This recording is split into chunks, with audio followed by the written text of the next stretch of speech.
ពេលនេះខ្ញុំដាក់បាយនៅនឹងផ្ទះបាយនៅក្នុងវត្តណាបងប្អូនប៉ុន្តែកូនឆ្មាខ្លះនេះកូនឆ្មាពួកនេះវាអត់សូវខ្លាចទេអញ្ចឹងយើងដាក់ឲ្យវាហូបបាន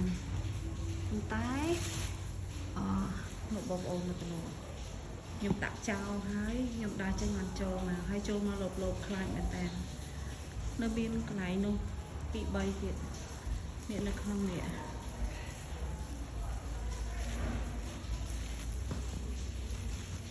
នេះនៅក្នុងនេះហើយនោះកូនទូចមួយនៅអង្គុយចាំពេលមេនេះចេញមិនហ៊ានចូលព្រោះគេវាយហ៎នោះនៅនោះមួយទៀតបងអូនតើខ្ញុំចេញផុតបានមួយចូលព្រោះវាខ្លាចណាមានអារម្មណ៍ថាណាត់ណាហើយនៅឥឡូវនេះដាក់ត្រីឲ្យមេមួយនេះហូបតិចសិនដាក់ត្រីអាំងទៅណាអូន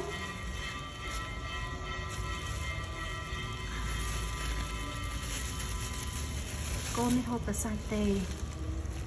ពេលមកតើមានត្រីអាំងមានអីទុកឲ្យថែមចាហ្នឹងណា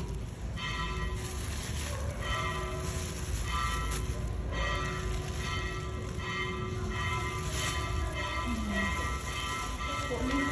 វាអត់សាច់ខ្លាចវារត់មកយើងចាក់បានហូបទេណាប៉ុន្តែអ្នកដែលខ្លាចយើងគឺតើយើងតម្លាក់អីវ៉ាន់ចោលអញ្ចឹងតម្លាក់បាយចោលអញ្ចឹងបានពួកវាចេញមកហូបពួកនេះអត់សូវអីទេពួកនេះខ្ញុំដាក់ឲ្យហូបបានហូបរៀនលើកមកលើកកអានេះបាយខ្ញុំលាក់ទុកក្រោមចេះឲ្យបាយហើយចំណីទៅលាក់ទុកក្រោមចេះឲ្យហើយរុញឲ្យជ្រៅខ្លាចគេយកចោលអញ្ចឹងលាក់ទុកឲ្យជ្រៅចឹងឲ្យ Hello ខ្ញុំដាក់រួចអស់ហើយបងអូនប៉ុន្តែអត់ឃើញកូនឆ្មា3ខ្ញុំនឹងបាត់កូនឆ្មា3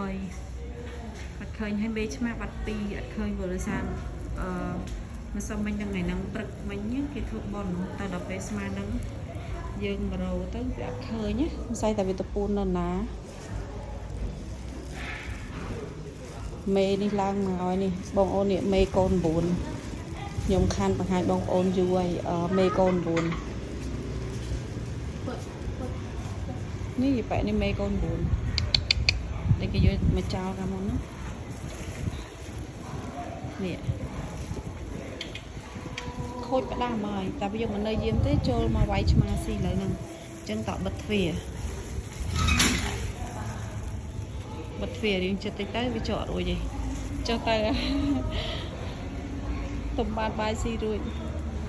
អូខេអញ្ចឹងរួចអស់ហើយបងប្អូនខ្ញុំត្រូវត្រឡប់ទៅ